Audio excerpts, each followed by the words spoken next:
من كان مريضا ومن كان مريضا TV static. لدين حقيقيو بريتو لهدو إلهي نفط نقدر تاريخ كوبيغان تهاي سيدة بيشة جنوري إن قدر كيو وحرية سيدو هلدانو kulanti waxaan wanaagsan daawadayaal ku soo dhawaada halka naga daawanaysan maanta barnaamijkeena wuxuu noqon doonaa barnaamij gaar ah ku eegi doono fanaanka Qadar Ibrahim Qadar Keyo oo laga sii daayay xabsiga uu ku xirnaa ee dalka Ethiopia. fanaanka Qadar Keyo ayaa ilaa 8 maalmood ku xirnaa xabsi ku yaala dalka Ethiopia markii lagu qabtay passport aan exit lahayn.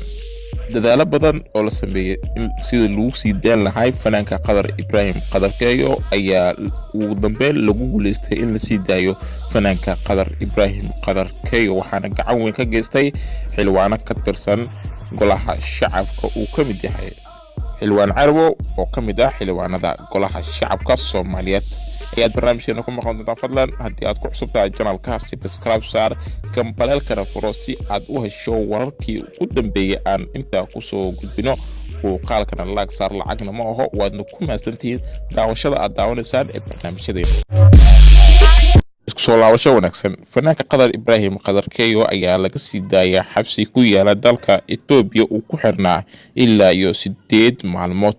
fanaanka Qadar Ibrahim Qadar Keyo ayaa ka mid ah fanaaniinta loogu jecel yahay ee kuwa Soomaalida gaar ahaan ee ku nool magaalada Muqdisho. fanaanka Qadar Ibrahim Qadar Keyo ayaa u duulay sanadkii tagay ee 2019 ayuu fanaanka passport Ethiopian ah ka dalbaday ismaamulka Soomaalida ee Ethiopia. Qadar ayaana ka daacsaday soo bixista wuxuuna u safray magaalada Hargeysa.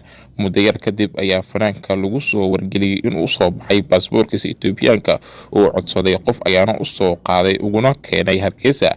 passportkuna ma lahayn wax exit ah ama ka bixis dalka maadaama shakhsiga bursadiisa lagu soo qaaday. Keyo ayaana u duulay Addis Ababa isagoo wata isla passportkii aan exit lahayn laakiin passportku u dhoofay uu ahaa Soomaali. waaxda socdaalka dalkaasna ayaa qabatay fanaanka iyagoo booliiska ku wargeliyay in ay hayaan shakhsi wata 2 passport mid uusan lahayn bixista dalkooda. ehelada fanaanka Qadar Ibrahim Qadar Keyo ugu horeeyo xilwaan Cabdiqaadir Carwo ayaa dadaal weyn ku bixiyay sidii lagu soo deyn lahaa fanaanka Qadar Ibrahim Qadar Keyo uuna ku guuleystay. waxaa lagu wadaa maalinta maanta ah galabta markay ku beegantaa saacada 11 saac galabnimo ah ayuu fanaanka ka soo degi doonaa garoonka aadan cadda Elbor sida ay inoo shaaciyeen fanaaniin ka tirsan fanaaniinta Soomaaliyeed uu ka mid yahay fanaanka Cabdi Dhaanto. soo dhaweynta fanaanka Qadar Ibrahim Qadar Keyo ayaa noqon doona soo dhaweyn aan wali loo kala harin waxaana ka qayb qaadan doona fanaaniinta kuwa ku nool ee gudaha Muqdisho.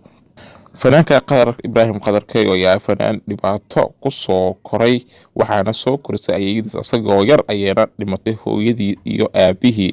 fanaanka Qadar Ibrahim Qadar Keyo ayaa soo qaaday dhabanihii ugu dambeeyay hees ka hadlaysa micnaha uu leeyahay walaalnimada. waa ilaahay mahadi hadduu uu alla ka soo daayay xabsiga xabashida Ethiopia qofkii galo oo si fudud aan ugu soo bixi karin xabsiga Ethiopia waxaana xabsigaasi la dhigay Cabdikariin qalbi dhagax uu ku xirnaa ilaa iyo sanad iyo wax la jira waa uuna ka soo baxsaday markii cadaadis weyn la saaray dowladda Soomaaliya oo dhibtay Cabdikariin qalbi dhagax. allahna wuu ka soo amaansaday. waxaa jira qofkii gala xabsiga Ethiopia si fudud inuu ka soo bixi karin waxaana adag sharciga Ethiopia markii dambe oo hogaanka Ethiopia oo iska fududaaday markii loo dhiibay xukunka Abiy Ahmed oo loo doortay ra'iisul wasaaraha dalka Ethiopia. waxaa haystay hogaan aad u adag oo qofkii xabsiga gala oo si fudud ugu soo baxsaday laakiin hadda waxa yimaaday Abiy Ahmed ra'iisul wasaaraha Ethiopia qoyskiisa u badan yihiin muslimiin oo laga yaabo naxariis in ay ku jirto. Abiy Ahmed ayaana xiriir weyn la leh dowladda Soomaaliya oo hadda madaxweyne ka yahay madaxweyne Maxamed Cabdullaahi Farmaajo kala saxiixdeen heshiisyo aad u fara badan oo ku saabsan dekedda Soomaaliya. horaantii sanadkii 2018 ayay ahayd markii laga soo daayay maxaabiis gaaraya ilaa iyo boqoliyo maxaabiis ah markii wasaaraha dalka Itoobiya Abiy Ahmed uu cafis balaaran u fidiyay waxaana cafiskaasi ka codsaday wasaaraha dalka Soomaaliya wasaare Xasan Cali Khayre uuna ka aqbalay wasaaraha dalka Dr. Abiy Ahmed uuna ka soo daayay waxaana aad ugu faraxay hooyooyin Soomaaliyeed oo dhalinyarteeda ee ka maqnaayeen dhowr sanadood. sanadkii 2006 ayay ahayd markii wasaaraha dalka Itoobiya uu ka ahaa Meles Zenawi uu cafis u fidiyay boqolaal dad ku xirnaayeen xabsiga Itoobiya. markaasi dalka Soomaaliya waxaa madaxweyne ka ahaa Cabdullaahi Yuusuf Allah u naxariisto hadda geeriyooday. markaasi Cabdullaahi Yuusuf waxay isku dhowaayeen ra'iisul wasaaraha dalka Itoobiya Meles Zenawi oo madaxweynaha Cabdullaahi Yuusuf ka codsaday in la sii daayo dadka ku xiran xabsigaasi uuna ka aqbalay codsigiisa. marka shacabka Soomaaliyeed codsi u gudbiyeen dowladda Soomaaliya gaana u dirtay xilwaano ka tirsan golaha shacabka uu ka mid yahay xilwaan Abduqaadir Carawow isku qoys ay yihiin fanaanka Qadar Ibrahim Qadar Keyo uuna u duulay xilwaanka dalka Itoobiya si loo sii daayo fanaanka Qadar Ibrahim Qadar Keyo wayna aqbaleen. waxaa kale oo jiray safiirka u fadhiya ee dalka Itoobiya Amey ayaana ka diiday dowladda Itoobiya in uu damiinto fanaanka Qadar Ibrahim Qadar Keyo waana arin aad loogu xumaado safiir dhan oo dal maamulay in uu diido inuu damiinto fanaan la yaqaano caan ah. fanaanka Qadar Keyo waana fanaan caan ah geyga Soomaalida laga yaqaano waana fanaan iska maskiin ah oo dhalinyaro ah oo ku soo koray nolol aad u adag. aad iyo aad ayaan ugu mahadnaqaynaa dadka ku xiran Horsocod Media u soo duceeyay fanaanka Qadar Ibrahim Qadar Keyo ducadoodna Allah ayaa u aqbalay.